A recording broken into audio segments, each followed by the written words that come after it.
this year where you were last year? I'll just say the difference is just everything seems like way more slow, calm, like collective. Just have an understanding of what I'm doing, what everyone else is doing. I'm not, exhausting extra energy. I just feel way more relaxed and just, like I'm at home. That's why you brought the scooter. You don't want to use the energy. Yeah, I'm staying off my feet. That's what I call it. It's also because you have a better understanding of what they want you to do on the field. Yeah, you know, coming into OTAs and to now, just understanding what the game plan is, they kind of simplified my job in a lot of aspects, put me in a position where I could just play, and that's what I've been trying to do. Last year, mine said you wanted to show them who you were and what you could do, and this year, they kind of know. Yeah, last year was just trying to earn the respect of my fellow teammates and fellow players across the league, and this year I just want to go out there and dominate now. Do you almost anticipate what they might do to you this year? I mean, you could add that factor into what they might do to me, but as I would say, you gotta go out there and execute. Everybody has a game plan, but you gotta execute the game plan. Mike McCarthy's talked about players in their second year making that second year jump. When you have a rookie year as profound as you did, what elements of your game are you honing in on that you feel like you need to improve to allow you to make a jump? Yeah, I just say creating more turnovers, get my hands on the ball. I've been focusing on my hands and my coverage, making sure I'm trying to eliminate all weaknesses in my game. Anything that I might not have excelled at, I'm just trying to work on that, really. And then the things I'm really good at, and just keep getting better at that. So whether that's pass rushing and things like that, I've been trying to get better at. So, What were those weaknesses?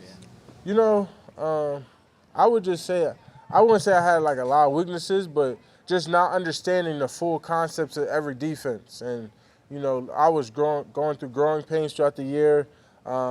Sometimes guessing, but now that I kind of know and figured it out, I just feel way more relaxed. If you were able to make that kind of impact with some guessing, what kind of impact can you make when you understand it? I say I can eliminate a few extra steps that I ain't had to take, and those could be TFL, sacks, or however you may look at it, or maybe I might have did my games wrong with someone else, and the quarterback got out.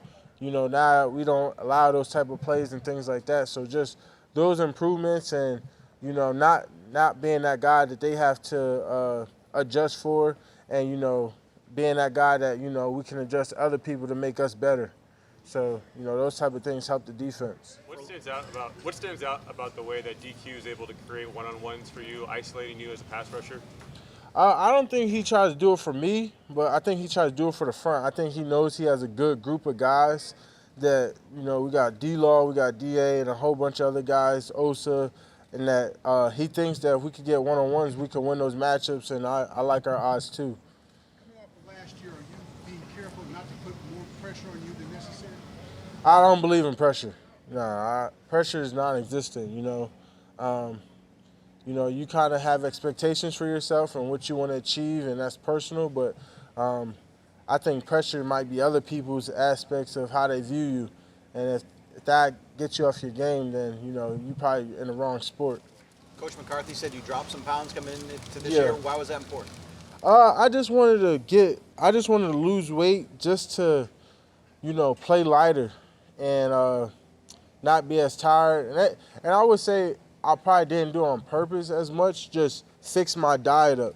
Hung up the Chick-fil-A, the Wendy's, and stuff like that. And, as you work out, you tend to lose those pounds that, fried foods might do to you. So just fixing up the diet, just want to feel good, threw in some greens, and lost me some extra weight. What's on the diet now? What are you eating? I mean, I still stay with the pasta. I just don't eat fried foods no more. But I'm not no vegetarian, I tell you that. What do you weigh now? How much you lose? I would say the heaviest I've been probably been like 253, 254, and then coming into camp I was 244. So trying to stay under that 245 belt. 245, I want to stay around there. Last year I played at 250, 251, but by game day I was 250, 251. During the week I was like 247, 248. So not too big of a jump. Just want to keep it low and just, maintain that. Michael, last year you and Dan would spend a lot of time working one-on-one, some even after practice. Is that something y'all still do, or did it get you up to speed and now you're able to go with it? I feel like we don't have to do it on the field as much, and when we do, it's like a group thing. But, I think he caught me up to speed with everything, and I think it's just one of them things where he knows that I know the expectation, and we talk a lot about what we want to achieve and what's that feeling like, and, watching people do that, and we kind of substitute it throughout the day, So we'll catch up a lot, and it's kind of just knowing the expectation. Y'all didn't know at that point in training camp last year that you'd lose Randy early in the season for some time, you'd lose DeMarcus to that foot injury, and that you'd be such a key pass rusher necessarily. How big do you think the time was before all of that happened? What do you mean? Like, how big was it to have those one-on-one sessions with Dan for the circumstances that ultimately happened? Oh, yeah, they were huge. I feel like that allowed me to be prepared, and even this time during training camp to learn from D-Law and Randy and prepare, Not really knowing what I was doing, coming off a year off and not playing football, to going through all the growing pains, getting back into shape. It was a big transition, but now that I got the year under my belt and I just feel way more relaxed, I'm just ready to ball again. How much time do you spend in the D-line room compared to how much time are you spending in the linebacker room? And how do you like being in those different rooms and hear about different techniques? I'm probably in there really the same amount during the special teams period. I'm in the D-line room. We're going through 2-minute things, going through pass rush things, and then during the regular individual periods, I'm with the linebackers. So I'm probably doing both every day. I'm doing both every day, and just trying to make sure I'm not losing nothing on either position.